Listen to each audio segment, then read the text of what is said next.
اعوذ باللہ من الشیطان الرجیم بسم اللہ الرحمن الرحیم وبہ نستعین وہو خیر ناصر ومعین وصلی اللہ علی سیدنا مولانا بالقاسم محمد اللہم صل علی محمد وعلی محمد وآلہ الطیبین الطاہرین المعصومین الذین قال اللہ انما یرید اللہ لیذہب عنکم الرجس اہل البیت ویطہرکم تطہیرا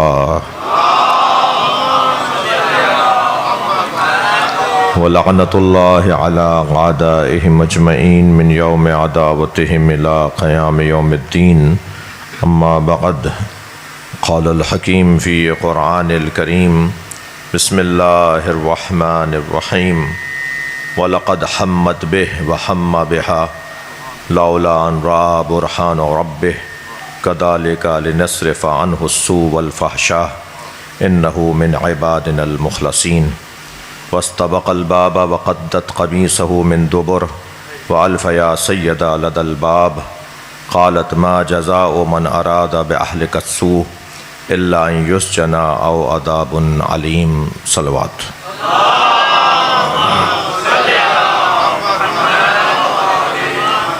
سورہ مبارکہ یوسف کی آیات 24 اور 25ویں آیت کے اوپر ہم آج پھر غور کر رہے ہیں، یعنی کل 24ویں آیت پر ہم نے غور کیا، جس میں اس واقعے کو ایک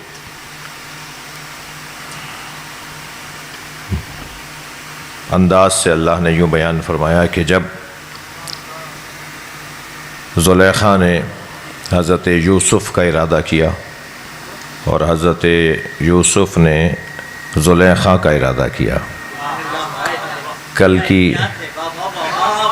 کل یہ بات ہوئی ہے، کل پروفیسر نجمی صاحب یہ بات ہوئی ہے کہ قرآن کی آیات میں جو آیات اللہ کے کلام میں فصاحت و بلاغت کا ایک کرشمہ ہے، ایک شاہکار ہے، ان الفاظ میں سے ایک لفظ یہ ہے، یعنی عجیب انداز ہے، لقد حمت بہ وحم بہا۔ ایک تو ادبی اعتبار سے کتنا حسین سجا ہوا جملہ ہے، اور دوسرا اس پیغام کے اندر کہ زلیخا نے حضرت یوسف کا ارادہ کیا، لقد حمت بہ، اور حضرت یوسف نے زلیخا کا ارادہ کیا۔ اب زلیخا نے کیا ارادہ کیا اور یوسف نے کیا ارادہ کیا، یہ تو تفسیر میں پتہ چلے گا۔ زلیخا کا ارادہ کچھ اور تھا، حضرت یوسف کا ارادہ کچھ اور تھا، لیکن لفظ دیکھیں کہ ایک جیسا لفظ ہے، لہٰذا ایک بہت بڑا پیغام ہے یہاں کہ خبردار ایک جیسے لفظوں کے ایک جیسے معنی نہیں ہوتے، یہ بہت بڑا پیغام ہے۔ عالم دین مولانا شفقت صاحب بھی ہیں، مولانا صالحی صاحب بھی ہیں عالم دین، آپ مجھ جیسے طالب علموں کو بھی کہہ دیتے ہیں عالم دین، حضرت آیت اللہ سیستانی بھی ہیں عالم دین، مثلاً سلمان فارسی بھی ہیں عالم دین، ائمہ اہل بیت کے لیے عالم دین اللہ بھی ہے۔ تو کیا یہ عالم سب برابر ہیں؟ لفظ عالم سب کے لیے استعمال ہو رہا ہے، مگر سب ایک جیسے معنی میں نہیں ہے۔ شہید کا لفظ اللہ کے لیے بھی آیا ہے، شہید کا لفظ قرآن میں مولا علی کے لیے بھی آیا ہے، شہید کا لفظ قرآن مجید کے اندر راہ خدا میں شہید ہو جانے والوں کو بھی ہم شہید کہتے ہیں، ہم راہ خدا میں شہید ہو جانے والوں کو بھی، وہاں مقتول کا لفظ ہے، وہاں قرآن میں کہیں لفظ شہید نہیں ہے، شہید کے لیے لفظ شہید قرآن میں کہیں نہیں ہے، شہید کے لیے قرآن میں لفظ مقتول ہے فی سبیل اللہ، یعنی فی سبیل اللہ کی قید کے ساتھ مقتول کا، ومن لا تحسبن الذین قتلوا فی سبیل اللہ امواتا، جی جو اللہ کی راہ میں قتل کر دیے جاتے ہیں، تو وہاں شہیدوں کے لیے قتلوا فی سبیل اللہ کی قید کے ساتھ قتل ہوتے ہوں اللہ کی راستے میں، تو انہیں شہید کہا گیا ہے۔ ہم ترجمے میں شہید ہی لکھتے ہیں مگر لفظ شہید نہیں ہے ان کے لیے، اللہ نے اپنے لیے شہید کہا ہے۔ قرآن مجید سورہ مبارکہ رعد میں پروردگار عالم نے مولا علی کے لیے شہید کہا ہے، وَيَقُولُ الَّذِينَ كَفَرُوا لَسْتَ مُرْسَلًا قُلْ كَفَى بِاللَّهِ شَهِيدًا بَيْنِي وَبَيْنَكُمْ وَمَنْ عِنْدَهُ عِلْمُ الْكِتَابِ۔ اس آیت میں اللہ نے اپنے آپ کو بھی شہید کہا ہے اور عالم الکتاب یعنی علی کو بھی شہید کہا ہے. تو شہید اللہ بھی ہے، شہید مولا علی بھی ہیں، شہید ہم اپنے شہید کو بھی کہتے ہیں. تو کیا یہ سارے شہید ایک جیسے ہیں؟ یہ سب ایک معنی میں شہید ہیں؟ یقیناً ایسا نہیں ہے. لفظ ولادت میری اور آپ کی بھی ہوتی ہے. لفظ ولادت حضرت عیسیٰ کے لیے قرآن میں آیا ہے، حضرت یحییٰ کے لیے قرآن میں آیا ہے، ائمہ اہل بیت کی حدیثوں میں ائمہ کے لیے آیا ہے. لفظ ولادت آیا ہے ائمہ کے لیے، ائمہ نے خود فرمایا ہے. ائمہ سے زیادہ تو کوئی آگے نہیں بڑھے نا بھائی، ائمہ سے زیادہ تو کوئی سمجھدار نہیں ہے. توجہ ہے بات کی. تو اب یہ لفظ ولادت اللہ نے السلام علیہ یوم ولدت، سلام ہو میرے روز ولادت پر، یہ حضرت یحییٰ فرما رہے ہیں، یہ حضرت عیسیٰ فرما رہے ہیں، معصوم ہیں، نبی ہیں، فرما رہے ہیں میرے روز ولادت پر سلام ہو. وَيَوْمَ أَمُوتُ، میرے رحلت کر جانے والے دن پر سلام ہو. وَيَوْمَ أُبْعَثُ حَيًّا، اور جس دن دوبارہ زندہ اٹھایا جاؤں گا اس دن پر سلام ہو. تو لفظ ولادت حضرت عیسیٰ اور حضرت یحییٰ کے لیے قرآن میں آیا ہے. لفظ ولادت ائمہ اہل بیت کے لیے احادیث میں آیا ہے. ایک شخص نے مولا حسین سے سوال کیا حل ولد المہدی، لفظ ولادت. امام حسین سے ایک شخص سوال کر رہا ہے کیا حضرت مہدی کی ولادت ہو گئی، لفظ ولادت حل ولد المہدی. امام حسین نے فرمایا لا لو ادرکتہ لخدمت ایام حیاتی، نہیں مہدی میری زندگی میں نہیں آئے ہیں، اگر میری زندگی میں مہدی آ جاتے تو میں حسین ان کی خدمت کے لیے خود کو وقف کر دیتا. سبحان اللہ. اللہم صل علی. تو لفظ ولادت وہاں امام مہدی کے لیے آئے جی، لفظ ولادت وہاں ائمہ کے لیے ہے. تو اب کیا مطلب ہے؟ لفظ ولادت جو ائمہ کے لیے ہے اور لفظ ولادت جو آپ کے بچے کی ولادت ہو رہی ہے، لفظ ولادت تو وہاں بھی ہو رہا ہے. تو کیا ایک جیسا معنی ہے؟ تو بس قاعدہ یہ بنا کہ ایک جیسے لفظوں کے ایک جیسے معنی نہیں ہوتے جی. جیسے جیسے لفظ محل بدلتے چلے جائیں گے، توجہ چاہوں گا، جیسے جیسے لفظوں کی نشست بدلتی چلی جائے گی ایسے ایسے مطلب بدلتا چلا جائے گا. اب لقد ہمت بہی بھی ہے اور لقد ہمہ بہا بھی ہے. زلیخا نے حضرت یوسف کا ارادہ کیا اور حضرت یوسف نے زلیخا کا ارادہ کیا. تو لفظ ارادہ ہمہ اور ہمت تو ایک جیسا ہی ہے، مگر دونوں کا مطلب ایک جیسا نہیں ہے. ایک کے ہاں ناپاکی ہے، گندگی ہے، ذہن کا فطور ہے، نفسانیت ہے، خود پرستی ہے، خود بافتگی ہے اور اپنی خواہشات نفسانی ہے. اور ایک جگہ اطاعت الہی ہے، فرما برداری ہے، پروردگار عالم کی رضایت ہے. ایک ارادہ کر رہا ہے اپنے آپ کے لیے اور ایک ارادہ کر رہا ہے اللہ کی خاطر. دونوں کے ارادے تو ایک جیسے نہیں ہیں. اچھا بھاگیں گے بھی دونوں دروازے کی طرف. صلوات پڑھیں ذرا محمد والے جی.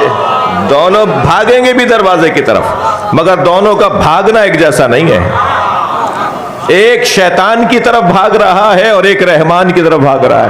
بھاگتے دونوں نظر آ رہے ہیں، دونوں میدان بھی چھوڑ رہے ہیں. ہر میدان چھوڑنے والا فراری نہیں ہوتا، بلکہ لفظوں کو بدل کے کہوں کہ ہر فراری بزدل نہیں ہوتا. ہر فراری بزدل نہیں ہوتا. حضرت یوسف بھی فراری ہیں، مگر کہاں سے فراری ہیں جی؟ شیطان کے حملے سے رحمان کی وادی کی طرف فراری ہے. دونوں جا رہے ہیں. دونوں کا بظاہر دوڑنا ایک جیسا نظر آ رہا ہے، بلکہ اگر میں کہوں تھوڑا سا سنبھل کے سنیں مجھے، تو حضرت یوسف زیادہ بڑے فراری ہیں، اس لیے کہ وہ آگے جا رہے ہیں، یہ پہنچ نہیں پا رہی. یعنی اللہ والا جب اللہ کی طرف بھاگ رہا ہوتا ہے تو اس کی رفتار شیطان والوں سے زیادہ تیز ہوتی ہے. صلوات پڑھ لیں محمد والے. مجھے اندازہ ہے یہ الفاظ کا استعمال جو ہے، یہ الفاظ کیونکہ اس کا استعمال کہیں اور ہو گیا ہے، اس لیے جلدی اس لیے بولا ہوں کہ کہیں کلپ نہ کر جائے کہ مولانا نے توہین انبیاء کی ہے. حضرت یوسف کو بھاگنے والا جس معنی میں ہمارے ہاں تبادر علماء کرام تشریف فرمائے، اہل ادب تشریف فرمائے، کہ تبادر، ذہن پہلا جس طرف جاتا ہے نا، اس معنی کو غالب مانا جاتا ہے، اس معنی کو غالب مانا جاتا ہے، وہ معنی جو پہلے ذہن میں آ جائے۔ تبادر، تو یہاں تبادر فرار سے اچھا نہیں ہے، فرار کا تبادر اچھا نہیں ہے، لہٰذا اس لیے میں نے جلدی جلدی اس کیا۔ لیکن وہ بھائیوں نے کہا تھا نا کہ اس کو اس لیے سستا ہم بیچ رہے ہیں کہ یہ عبد فراری ہے، ہاں یہ غلام ہے ہمارا مگر فراری، یہ بھاگ جاتا ہے۔ تو بھائیوں نے تو ٹھیک کہا تھا، یہ ہمیشہ بھاگ جاتا ہے اللہ کی اطاعت کی طرف، یہ ہمیشہ شیطان سے بھاگ جاتا ہے، یہ کبھی شیطان کے کنٹرول میں نہیں آتا، یہ کبھی اپنے نفس کے کنٹرول میں نہیں آتا، یہ اپنے اوپر غالب رہتا ہے، اس کے اوپر کوئی غالب نہیں آ پاتا۔ تو یہ کیفیت آپ دیکھیے کہ دونوں نے، مگر کیا، یہاں پر پھر تفصیل کل بیان ہو چکی، میں تکرار نہیں کروں گا، وقت نہیں لوں گا آپ کا، کہ اس آیت کی کل تفسیر ہم بیان کر چکے ہیں کہ حضرت یوسف علیہ السلام نے جو ہم بہا ہے، حضرت یوسف نے جو زلیخا کا ارادہ کیا، تو حضرت یوسف نے زلیخا کا کیا ارادہ کیا؟ جیسا وہ ارادہ کیا جیسا وہ حضرت یوسف کا ارادہ کر رہی تھی، ایسا ارادہ تو نہیں کیا۔ حضرت یوسف نے زلیخا کا ارادہ، دو معنی ہم نے کل بیان کیے، میں جلدی سے عرض کر دیتا ہوں تاکہ ایک اچھی بڑی تعداد آج آئی ہے، کل نہیں تھی، ایک مناسب تعداد کل نہیں تھی جو آج ہے، لہذا صرف اشارہ کرتے ہیں تو دو معنی اس کے مراد لیے گئے۔ ایک تو یہ کہ اس کی اصلاح کا ارادہ کیا کہ یہ تو اپنے نقصان اور نفع سے آشنا نہیں ہے۔ جی شبر بھائی آئیے گا، آگے تشریف لائیے گا، ایک اور صلوات نبی اور آل نبی پہ دے اللہ، اس سے بلند صلوات نبی کی ذات میں۔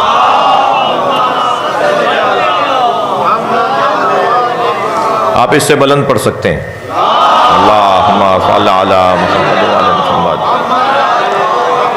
اچھا یہ جو میں نے عرض کیا نا کہ ایک تعداد جو ہے وہ کل نہیں تھی آج ہے، تو یہ میری آپ کی تعریف کے ساتھ آپ پہ تنقید بھی ہے، برداشت فرمائیے۔ صلوات پڑھنے ذرا محمد، اللہم صلی علی محمد و آل محمد۔ مجبور ہو جاتا ہوں نا کہ پھر تھوڑا سا خلاصہ کل والا ٹائم کل والوں کا ضائع نہ ہو، لیکن صرف جلدی جلدی عرض کر رہا ہوں کہ ایک تو تفسیر یہ ہے کہ حضرت یوسف علیہ السلام نے جو زلیخا کا ارادہ کیا، اس سے مراد یہ ہے کہ زلیخا کی اصلاح کا ارادہ کیا، زلیخا کو جہنم سے بچانے کا ارادہ کیا، زلیخا کو دوزخ سے بچانے کا ارادہ کیا، زلیخا کو دھبا لینے سے بچانا چاہتے تھے، زلیخا کو بچانے کا ارادہ کیا کہ میں ہٹوں گا تو یہ بچے گی، میں یہاں سے جاؤں گا تو بھی یہ بچے گی، تو ارادہ وہ بھی زلیخا کا ہی تھا، لہذا قرآن نے کہا ہم بہا۔ اور دوسرا مطلب حضرت یوسف کے ارادے کا کیا ہے؟ تفسیر کہتی ہے کہ اس نے ارادہ کیا ان یفعل، اور انہوں نے ارادہ کیا ان لم یفعل، ان لم یفعل، اس نے ارادہ کیا کام انجام دینے کا، اور انہوں نے ارادہ کیا کام انجام نہ دینے کا۔ بھائی ارادہ کام انجام دینے کے لیے بھی ارادہ ہوتا ہے، اور کام نہ کرنے کا بھی تو ارادہ ہوتا ہے۔ وہ ارادہ کر رہی تھی کام کرنے کا، یہ ارادہ کر رہے تھے کام نہ کرنے کا۔ اور ایک اور تفسیر بھی بہرحال ایک پہلو اس کے اندر بیان ہوا ہے، اور وہ بھی ائمہ اہل بیت سے بیان ہوا ہے، اور وہ یہ کہ حضرت یوسف نے جو ارادہ کیا وہ اس کے قتل کا ارادہ کیا۔ اگر جیسے نقن صاحب فرماتے ہیں کہ یہ بات ضعیف ہے، مگر ہماری کتابوں میں آئی ہے کہ حضرت یوسف نے چاہا کہ اس کا گلا دبا دوں، حضرت یوسف نے چاہا کہ اس کو مار دوں، یہ میرے ساتھ جو کرنا چاہ رہی ہے میں وہ نہیں کرنا چاہتا، تو اب یہ جب زبردستی کر رہی ہے تو اس کا حل یہ ہے کہ میں اس کو مار دوں۔ تو فوراً حضرت یعقوب کی شکل نظر آئی حضرت یوسف، جی فوراً حضرت یعقوب نظر آیا، حضرت یعقوب نے فرمایا میرے بچے نہیں، تیری حفاظت کرنے کے لیے اللہ موجود ہے، تجھے یہ کام کرنے کی ضرورت ہی نہیں ہے، تو ارادہ کر دروازے کی طرف، تو دروازے کی طرف جا۔ صرف معاذ اللہ کہنے سے مسئلہ حل نہیں ہوگا، صرف اللہم عجل فرجہ الشریف کہنے سے امام نہیں آئیں گے، سے کوشش کرنی ہوگی، محنت کرنی ہوگی۔ تو صرف معاذ اللہ، قال معاذ اللہ پچھلی والی آیت میں، قال معاذ اللہ انہو ربی احسن مسوایا، جو حضرت یوسف نے پچھلی والی آیت میں ارشاد فرمایا کہ میں اللہ کی پناہ میں ہوں، اور جس کی تو بیوی ہے وہ میرے اوپر بھی میرا بھی محسن ہے، تو اپنے شوہر کا تو خیال نہیں کر رہی، مگر تو جس کی بیوی ہے وہ جو تیرا شوہر ہے، وہ جہاں تیرا شوہر ہے وہاں اس نے میرے اوپر بھی احسانات کیے ہوئے ہیں، تو میں کیسے اس کی زوجہ کے ساتھ ایسا سوچ لوں کہ جس کے شوہر نے میرے ساتھ احسانات کیے ہوئے ہوں۔ تو یہ حضرت یعقوب نظر آئے، اور حضرت یعقوب نے ان کو گویا رہنمائی کی اور ان کو حوصلہ دیا. اور ایک میں ہے کہ نہیں جبریل نظر آیا اور جبریل نے حضرت یوسف پر وحی نازل کی کہ اللہ تمہارے ساتھ ہے، ہمت کرو، اللہ تمہارے ساتھ ہے، ہمت کرو. لہٰذا آگے والی آیت کہتی ہے کہ لولا ان رأى برہان ربہ، اگر برہان رب ہی کو یوسف نے نہ دیکھا ہوتا، اپنے رب کے برہان کو، دلیل کو، اشارے کو، رہنمائی کو نہ دیکھا ہوتا تو کبھی بھی ہمہ بہا نہ ہوتا. یہ جو ہمہ بہا ہے کہ انہوں نے ارادہ کیا، یہ کبھی بھی ممکن نہ ہوتا اگر حضرت یوسف نے اپنے رب کی دلیل کو، اپنے رب کے اشارے کو نہ دیکھ لیا ہوتا. اس کے بعد آیت آگے بڑھتی ہے اور اللہ اعلان کرتا ہے کہ اسے ہم نے معصوم بنایا ہے. کذالک لنصرف عنہ السوء والفحشاء انہ من عبادنا المخلصین. کل ہماری اس پہ بڑی تفصیلی، بہت ہی مناسب، اب ابرار بھائی اور ڈاکٹر صاحب تو کہہ رہے ہیں بہت اچھی گفتگو تھی، لیکن میں سمجھتا ہوں کہ مناسب تھی بات. یہ ان کے حسن نظر ہے، حسن سماعت ہے کہ بعض دوست فرما رہے ہیں کہ نئی باتوں میں گہرائی ہے، لیکن اتنا ضرور ہے کہ بات اس پہ ہو گئی. آج کی آیت جس کے اوپر ہم جلدی جلدی آپ کے سامنے کچھ عرض کرنا چاہیں گے وہ یہ کہ جب یہ منظر بن گیا، حضرت یوسف علیہ السلام نے ارادہ کیا اپنے لم یفعل کا، کہ میں یہ کام نہیں انجام دوں، اس کا ارادہ کیا حضرت یوسف نے. اور حضرت یوسف چلے کہاں؟ دروازے کی طرف. تو آج کی آیت 25ویں آیت. وَاسْتَبَقَ الْبَابَ، دونوں نے مسابقہ کیا، دونوں نے مقابلہ کیا. یہ بڑھے دونوں، کیونکہ تثنیہ کا صیغہ ہے، یہ دونوں بڑھے البابا، دروازے کی طرف. یہ دونوں دروازے کی طرف. سوال یہ ہے کہ برابر برابر تھوڑی دوڑ رہے تھے. حضرت یوسف آگے جا رہے تھے اور یہ پیچھے جا رہی تھی، اور فاصلہ دونوں میں اتنا تھا، ویسے تو بہت فاصلہ تھا، توجہ ہے بات کی، ویسے تو دونوں میں بہت، بھائی آپ ذائقہ لیں گے تو میں ذائقہ دوں گا آپ کو، یہ ذوقی گفتگو ہے. صلوات پڑھ لیں ذرا نبی کی ذات پر. ویسے تو زمین تا آسمان دونوں میں فاصلہ تھا، لیکن کم سے کم ایک ہاتھ کا فاصلہ ضرور تھا. یہ میں کہاں سے لایا ہوں ابرار بھائی؟ کم سے کم ایک ہاتھ کا فاصلہ ضرور تھا. اس لیے کہ اگر ایک ہاتھ سے زیادہ کا فاصلہ نہ ہوتا تو جو 7ویں دروازے پہ ہاتھ پہنچ گیا کپڑوں تک، وہ پہلے بھی پہنچ جاتا. تو ایک ہاتھ کا فاصلہ ضرور تھا دونوں میں. اور یہ جو ایک ہاتھ کا فاصلہ ہے نا، یہ محرم کو مجرم اور مجرم کو محرم بنا دیتا ہے. ہاں، یہ ایک ہاتھ کا فاصلہ شرعی طور پر جماعت کے اندر احکامات کو بدل دیتا ہے. یہ ایک ہاتھ کا فاصلہ، یہ ایک ذرا کا فاصلہ، اسے کہتے ہیں ایک ذرا کا فاصلہ. یہ جو ایک ذرا کا فاصلہ ہے نا، یہ شرعی احکامات کو بھی بدل دیتا ہے.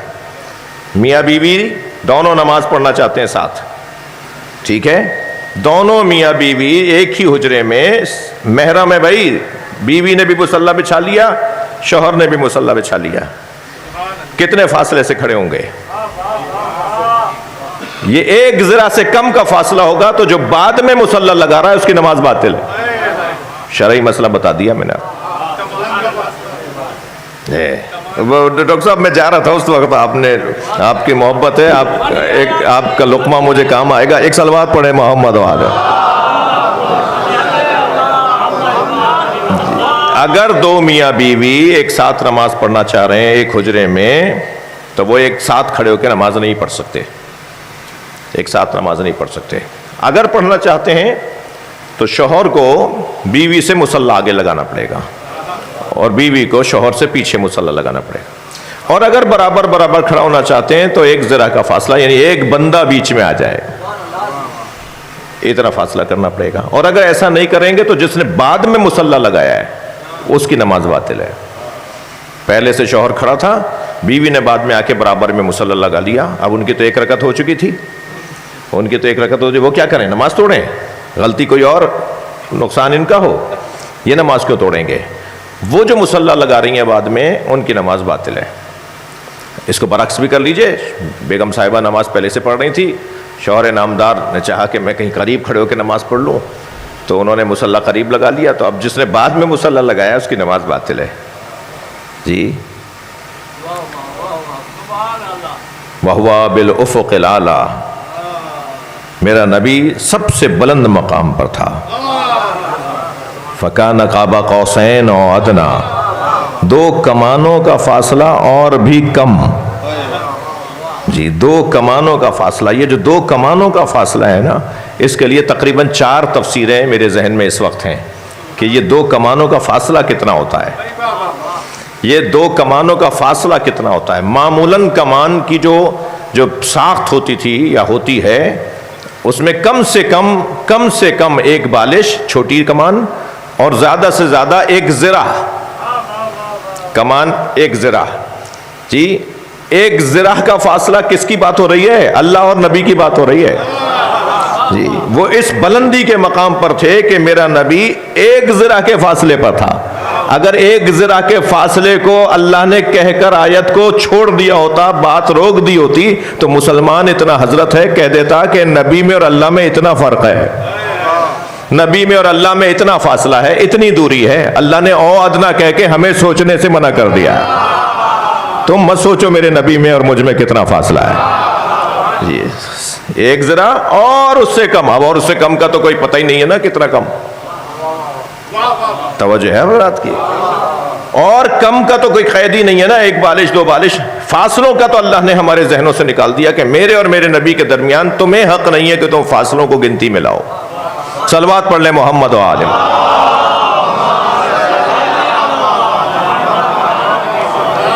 لہٰذا یہ دونوں دوڑ رہے ہیں، دونوں دروازے کی طرف بڑھ رہے ہیں. وَقَدَّتْ قَمِيصَهُ مِن دُبُرٍ، کہ ایک مرتبہ زلیخا نے دبر سے، پیچھے سے قمیص کو پھاڑ دیا.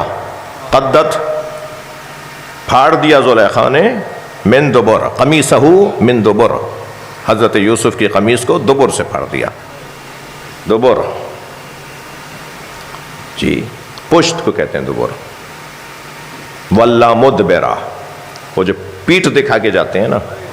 اب بھائی میں وہ تشریف کی بحث نہیں کروں گا، میرا موضوع نہیں ہے اس وقت. ایک صلوات پڑھ دیجئے ذرا. جی یہ جو پشت دکھا کے جانے والی بات ہے نا، وہ دبر کہتے ہیں پشت کو.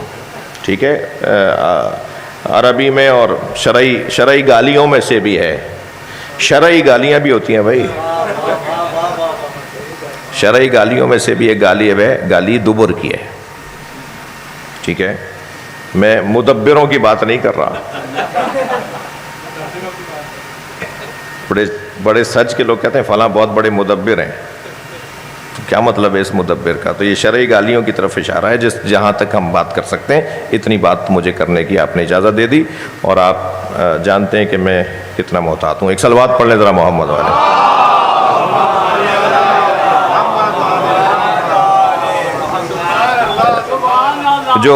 جو ادبی کاریگر ہیں نا، انہیں میں نے جملہ دے دیا ہے جی، مدبروں کا لفظ. تو یہ جو دبر، پیچھے سے حضرت یوسف کی قمیض پھٹ گئی. وَأَلْفَ يَا سَيَّدَهَا لَدَى الْبَابِ، جیسے ہی یہ عمل ہوا ایک مرتبہ دروازہ کھلا اور سامنے عزیز مصر کھڑا تھا. زلیخا کا یہاں سیدہ کہا ہے، سید کہا ہے زلیخا کے شوہر کو، زلیخا کے لیے. زلیخا کا سردار یعنی شوہر. یہاں سردار اور سید سے مراد شوہر. یہاں سید سے مراد وہ فقہ اہل بیت میں اور شریعت محمدی میں سید اور غیر سید، شیخ اور سید والی بحث نہیں ہے کہ یہ ائمہ اہل بیت کی اولاد ہیں تو سید ہیں. یہ والے سید نہیں ہیں. سید یعنی سردار، اس کا سردار، اس کا مالک، اس کا شوہر، اس پہ حاکم، وہ سامنے کھڑا تھا.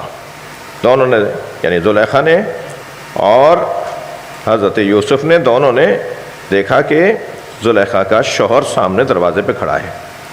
اب دیکھیے ذرا، ایک مرتبہ جو اندر سجی بنی بیٹھی تھی، جس نے حجرہ سجایا تھا، جس نے کنیزوں سے باہر سے دروازے بند کروائے تھے، جس نے حضرت یوسف سے یہ کہا تھا حیت لک،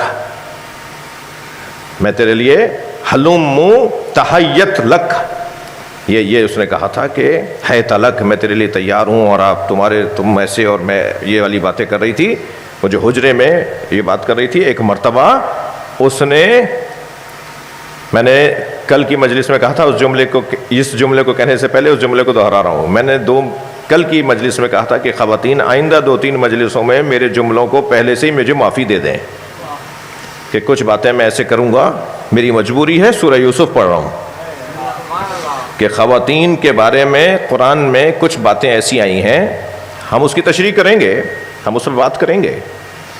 قرآن مجید میں خواتین سے متعلق کچھ ایسی باتیں آئی ہیں جو خواتین کو پسند نہیں ہے، سیدھی بات کر رہا ہوں، جو خواتین کو اچھی نہیں لگتی جی، ان میں سے ایک بات ہی آئی ہے، اور بات یہ ہے کہ وہ جو ابھی حجرے میں یہ بات کر رہی تھی اور روکنے کے لیے بھاگ دوڑ کر رہی تھی، اس نے جیسے ہی اپنے شوہر کو دیکھا، قالت ما جزاء من اراد باہلک السوء، ایک مرتبہ عزیز مصر سے کہنے لگی آپ ہی بتائیں جو آپ کی زوجہ کے ساتھ ایسا کرے اس کی سزا کیا ہے؟ ارے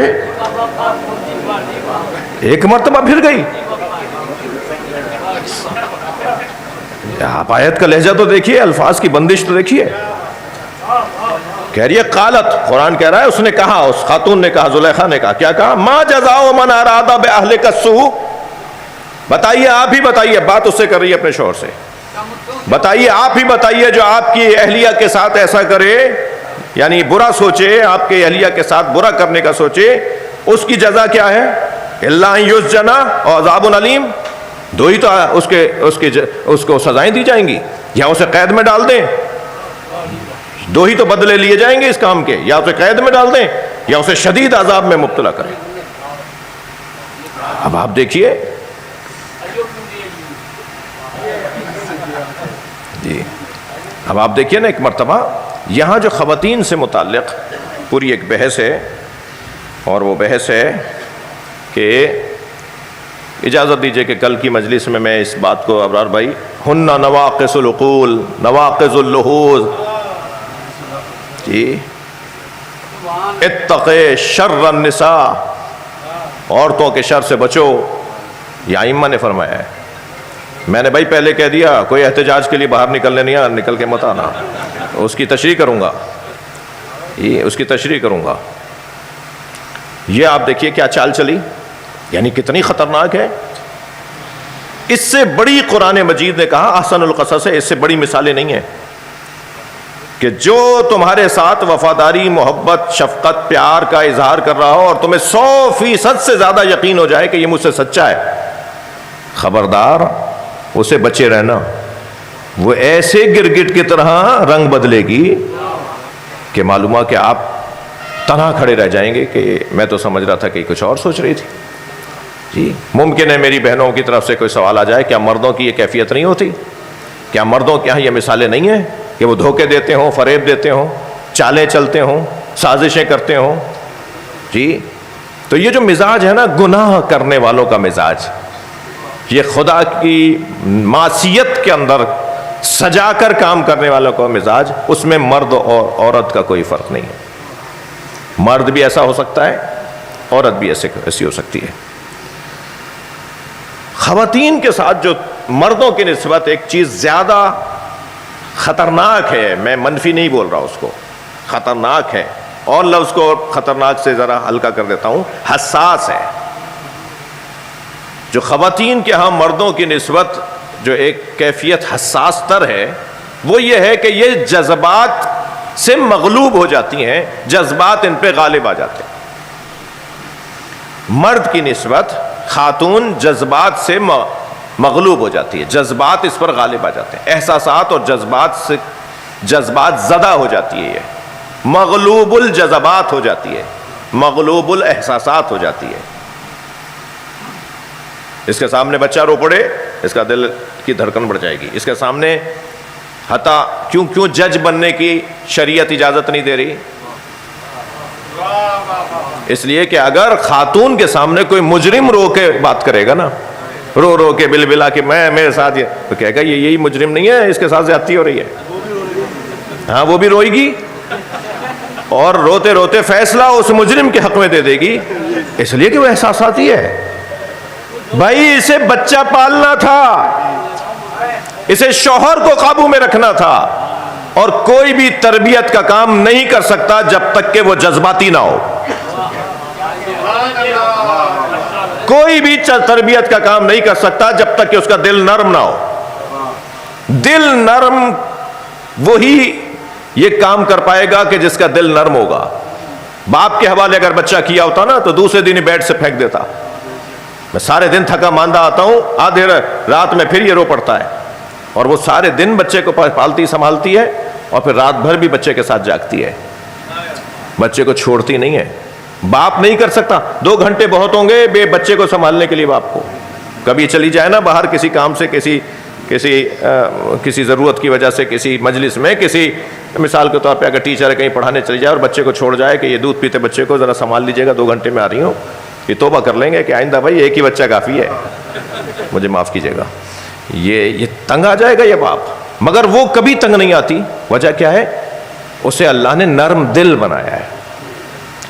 نرم دل دوسرے کو متاثر بھی کرتا ہے, دوسرے سے متاثر بھی ہوتا ہے. نرم دل کا تو کام ہی یہ ہے کہ وہ نرم دل ہے, اس کے سامنے اگر کوئی نرم باتیں کرے تو اس سے بھی متاثر ہو جاتا ہے, اور وہ نرم باتیں کرے تو وہ دوسرے کو متاثر کر دیتا ہے. نرم دل. لہذا ہن نواقص العقوز, نواقص اللحوظ, نواقص الفرائض. جی اس پہ مجھے اجازت دیں کہ ہم آئندہ کی کسی مجلس میں عرض کریں کہ یہ جو مولا علی نے فرمایا ناقص العقل ہیں, یہ ناقص العبادات ہیں. جی یہ نواقص الفرائض یعنی میراث میں ان کا حصہ ناقص ہے. یہ ناقص سے مراد کیا ہے؟ میں چھوڑ اس لیے رہا ہوں تاکہ آپ دوبارہ آئیں اور میری تشریح کو سنیں. جی سوالات لوں گا.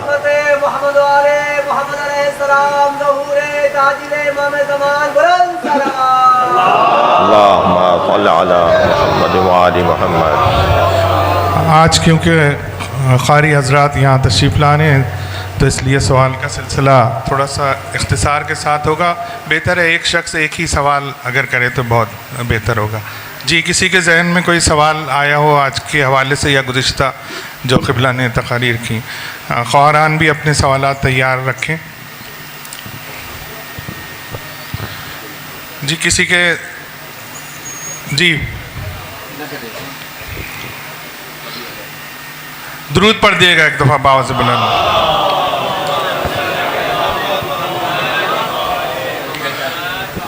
جی السلام علیکم آقا. ایز یوزول لوگ یہ نہ سمجھیں کہ آگے بٹھا کے رکھتے ہیں اور سوالات ایک ہی شخص کرتا ہے. یہ اگر کوئی سمجھے گا بھی تو اچھا سمجھے گا. جی جی آقا میرا ایک سوال یہ تھا, گو کہ اس سورہ یوسف کے حوالے سے ہٹ کر ہے کہ رسول اکرم صلی اللہ علیہ وسلم کے آنے سے پہلے ان لوگوں کو پتہ چل گیا تھا کہ رسول آنے ہیں, یا حضرت موسیٰ علیہ السلام آنے سے پہلے معلوم چل گیا تھا کہ وہ آنا ہے؟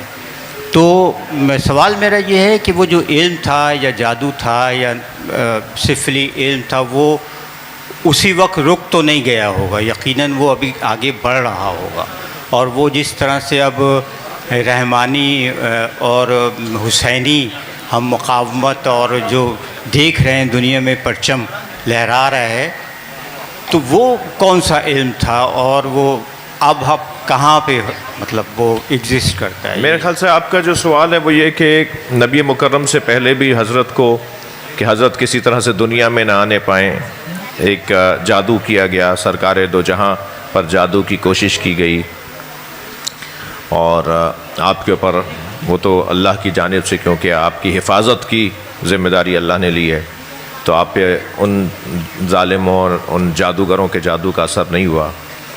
اسی طرح ائمہ اہل بیت کے خلاف بھی لوگوں نے اپنے اس جس کو کہہ لیجئے کہ اس طرح کے حربوں کو استعمال کیا, مگر اس پہ اثر نہیں ہوا کیونکہ اللہ ان کا محافظ ہے. آپ کا سوال یہ ہے کہ وہ جو علم شیطانی علم کے طور پہ ہم کہتے ہیں جی کالا علم ہے اور سفلی ہے اور جادو ہے, آج وہ علم کہاں ہے اور اس علم کو کیا ختم کر دیا گیا ہے یا وہ چیز باقی ہے, اور اگر ہے تو اس کا توڑ اور اس کا جواب کیسے ہے؟ دیکھیں علوم کی قسمیں جو کی گئی ہیں ان میں سے ایک قسم ہے علوم غریبہ اور ایک قسم ہے علوم آسمانی اور علوم الہی, جس علم کو اللہ پسند کرتا ہے. جس علم کو اللہ پسند کرتا ہے اس سے مراد ہرگز ضربہ ضربو والا علم ہی نہیں ہے. اور ہرگز میڈیکل کا علم نہیں ہے یہ بھی نہیں ہے. یعنی ممکن ہے کہ ہر وہ علم جو اللہ کی مخلوق کو نفع پہنچا سکتا ہے وہ علم دین ہے. ہر وہ علم جو اللہ کی مخلوق کو نفع پہنچا سکتا ہے وہ علم دین ہے. لہٰذا میڈیکل کا علم علم دین ہے, انجینئرنگ کا علم علم دین ہے, جغرافیہ کا علم, جو بھی علم مخلوق الہی کو, قاعدہ قانون یہ ہے, جو بھی علم مخلوق الہی کو فائدہ پہنچا سکتا ہے وہ علم دین ہے. اور ہر وہ علم جو مخلوق الہی کو نقصان پہنچائے گا وہ علوم شیطانی ہے. علوم شیطانی ہے. اگر کوئی میڈیکل کی ہی رستے سے, حتیٰ مدرسے کی پڑھی ہوئی تعلیم سے اگر کوئی اس کو غلط استعمال کر کے کچھ مخلوق الہی, اللہ کی مخلوق کو نقصان پہنچانا چاہے گا, تو حتیٰ شاید اس کا حلیہ میری طرح ہو, مگر وہ شیطانی علوم کے اندر اس وقت اپنے آپ کو مبتلا کر رہا ہے. اور ممکن ہے کسی نے ٹائی لگائی ہوئی ہو, چہرے پہ داڑھی بھی نہ ہو, وہ مخلوق الہی کی خدمت کرنا چاہ رہا ہے میڈیکل کے ذریعے سے, کسی بھی علم کے ذریعے سے, تو وہ عالم دین ہے. ہر وہ علم کے جو مخلوق الہی کو فائدہ پہنچائے وہ علم دین ہے. اور ہر وہ علم جو مخلوق الہی کو نقصان پہنچائے وہ علوم شیطانی ہے. تو جادو, ٹونا, یہ سفلی اور اس ٹائپ کے جو نام ہے, تو نام بھی لینا نہیں آتے صحیح طرح, یہ جو علوم ہیں ان کا کام ہے لوگوں کو تنگ کرنا, ان کا کام ہے منفی کام کرنا. مثبت کام کے لیے جب رستہ موجود ہو تو منفی رستے کی طرف جو جا رہا ہے, فی قلوبہم زیغ, قرآن کہتا ہے ان کے دلوں پہ زنگ لگ چکا ہے. یہ اس لیے اس طرف جا رہے ہیں کہ ان کے دل پہلے سے ہی ٹیڑھے ہیں. شفاف پانی کو چھوڑ کے, میٹھا پانی کو چھوڑ کے, گوارا پانی کو چھوڑ کے کھارے پانی کی طرف, کڑوے پانی کی طرف اگر کوئی جائے گا تو اس کا دل ٹیڑھا ہے نا, اس کی نیت خراب ہے نا, اس لیے اس طرف جا رہا ہے. تو ان علوم کا مقابلہ جو شیطانی علوم ہیں ان کا مقابلہ ائمہ اہل بیت نے کیا, دعاؤں کے ذریعے, تقویٰ کے ذریعے, طہارت کے ذریعے. آپ دیکھیں ہندوستان میں یہ والے علوم زیادہ کیوں ہیں, پاکستان میں ان سے کم ہیں مگر ہیں, مگر اور ممالک میں یہ علوم ہمارے ملکوں سے کم ہیں. جی, یہ جادو, ٹونا, سفلی وغیرہ کا جو علم ہے, مجھے یہ بات, میرا چاہ رہا ہے دل کہ میں بات پوری کروں, یہ جو علوم ہیں یہ آپ کو اور ممالک میں پاکستان سے کم ملیں گے. ٹھیک ہے, یورپین ممالک میں چلے جائیے آپ, ان سمندر پار ممالک میں چلے جائیے, ان ممالک میں کم ملیں گے آپ کو. اور اگر ملیں گے بھی تو وہ اس کام میں استعمال میں نہیں ہے. وہ وہاں جو جادو کا استعمال ہے, وہاں جو میجک کا استعمال ہے, وہاں جو جادو کا استعمال ہے, وہ ایک فن کے طور پہ, ایک علم کے طور پہ, مگر وہ انسانیت کو تکلیف دینے کے لیے استعمال نہیں کرتے. وہ ہمارے ہاں اس کے برخلاف ہے. کیوں ہندوستان میں سب سے زیادہ یہ کام, ہمارے پاس اس سے کم ہے. اس کا ایک سبب جو ہے نا, ایک سبب, اس کا توڑ کیسے ممکن ہے یہاں پر, یا یہاں کیوں کم ہے یا اور ممالک میں کیوں کم ہے, جو ظاہری نظافت ہے نا, ظاہری نظافت. جی, کیا حدیث ہے, کتنی مشہور حدیث ہے, النظافت بچے من الایمان, النظافت نصف الایمان. جی, یہ جو نظافت ہے نا, لفظ نظافت بولا ہے حدیث کے اندر, حتیٰ لفظ طہارت نہیں ہے یہاں پر. نظافت ظاہری طور پہ تو صاف ستھرے رہو, ظاہری طور پہ تو گندگی سے اپنے آپ کو بچاؤ. تم مسلمان نہیں بھی ہو تب بھی نظافت تو تمہارے اوپر ضروری ہے. تم فلاں فقہ کو نہیں مانتے, گندے تو نہیں رہو, تمہارے کپڑوں سے بدبو آ رہی ہے, تمہارے منہ سے بدبو آ رہی ہے, تم نے فلاں مثال کے طور پہ جگہ گئے تھے, وہاں سے تم گندگی لے کر آ گئے, تم پھیلا رہے ہو گندگی کو, نجاست کو پھیلا رہے ہو, یہ جو گندگی ہے, جو غلاظتیں ہیں, اسے پھیلا رہے ہو. یہ ایک بہت بڑا سبب ہے. اس طرح کے علوم کا اثر ڈالنے میں عدم نظافت بہت بڑا ایک سبب ہے. اور جہاں نظافت ہوتی ہے وہاں اس طرح کے علوم سے بچا جا سکتا ہے. پروردگار عالم ہمیں اپنے پیغامات کو سمجھنے کی توفیق عطا فرمائے. اس سورے سے جو پیغامات مل رہے ہیں ان پہ عمل کی توفیق عطا فرمائے. دعاؤں کی قبولیت کے لیے بلند تر صلوات. ایک سوال باہر سے دیار غیر سے آیا ہے, اور وہ donating kidneys and liver is permissible but not eyes. What is the reason for this? کہ گردے اور جگر کا عطیہ تو دیا جا سکتا ہے لیکن آنکھوں کے عطیے کے لیے. آپ کو یہ جان کے خوشی ہوگی کہ پورے پاکستان میں یہ فقیر جو آپ کے سامنے بیٹھا ہے وہ انگلیوں پہ گنے ہوئے شیعہ علماء میں ایک ہے جس نے ڈاکٹر ادیب الحسن کو شیعہ فقہ کے مطابق آرگن ڈونیشن کے حوالے سے مقالہ لکھ کے دیا ہے. سبحان اور شائع بھی ہوا ہے کراچی اور وہ کراچی یونیورسٹی نے چھاپا ہے. جی جی. ڈاکٹر صاحب آپ کو ابرار بھائی آپ کو تو یہ جو آرگن ڈونیشن کا ایشو ہے یہ بڑا مفصل بحث ہے. مجھے اجازت دیں کہ آج یہ بچیاں بچے آئے ہوئے ہیں ان سے استفادہ ہو, مگر آپ یاد رکھیے گا, اور یہ جنہوں نے سوال کیا ہے وہ غیر حاضر نہ ہو جائیں کل کی مجلس میں. جی جی بالکل, تو ہم اس کا مفصل جواب دیں گے انشاءاللہ. میں اس کام کے اوپر مطالعہ کرنے کے بعد بولنے والوں میں سے ہوں. ماشاء میرے لیے یہ نئی بات نہیں ہے, یہ نیا موضوع نہیں ہے. ماشاء اللہ ماشاء اس اللہ. کے پیچھے اہل بیت کی تعلیمات کیا کہتی ہیں اور اس کے کیا جواب ہیں, اور کیوں ایسا ہے کہ آنکھ دینا جائز نہیں ہے مگر گردہ دینا جائز ہے. جی جی جی جی ہاں, کیا سبب ہے اس کے سوال اوپر تو بھی مجھے سوال بھی صحیح ہے. سوال صحیح ہے, جی, بہترین جی, سوال ہے, اس کا جواب مفصل ہے, ابھی میں دینے سے گریز کر رہا ہوں. اور انشاءاللہ جنا یونیورسٹی کے اندر شاید شوال کی یعنی اپریل کی 16 تاریخ کو ایک بہت بڑی کانفرنس ہو رہی ہے عالمی سطح کی. اس میں جن پورے پاکستان سے جس شیعہ کے طالب علم کو بلایا گیا ہے وہ یہ فقیر ہے جو آپ کے سامنے بیٹھا ہے. اللہم صلی علی محمد و ڈاکٹروں کی کانفرنس ہے, اس میں وہ ایک دیوبندی, ایک بریلوی اور ایک شیعہ عالم کو لینا چاہتے تھے, اور کیونکہ انہیں پتا تھا کہ میرا اس پہ تھوڑا بہت کام ہے اس لیے ڈاکٹر حضرات تشریف لائے تھے اور ہم نے ان کو وعدہ کر لیا. اس میں خطاب کرنے جا رہا ہوں, اپنے پرانے مقالے کو اور بہتر کر کے جاؤں گا. انشاءاللہ ماشاءاللہ. جو میری ریسرچ پہلے ہے اس کے اوپر مزید بہتری کر کے میں اس میں خطاب کرنے جاؤں گا. ڈاکٹر نازنی اور اس طرح کے ڈاکٹرز تشریف لے کر آئے تھے, اور انشاءاللہ اس موضوع پہ کسی اور موقع پہ. علی مہندی صاحب پلیز آئیے. اور اس پہ مفصل گفتگو کی ضرورت ہے, جو کل والی گفتگو میں جینیٹک کے مسائل. جی اللہ آپ کو اپنے امان میں رکھے. ایک بلند صلوات پر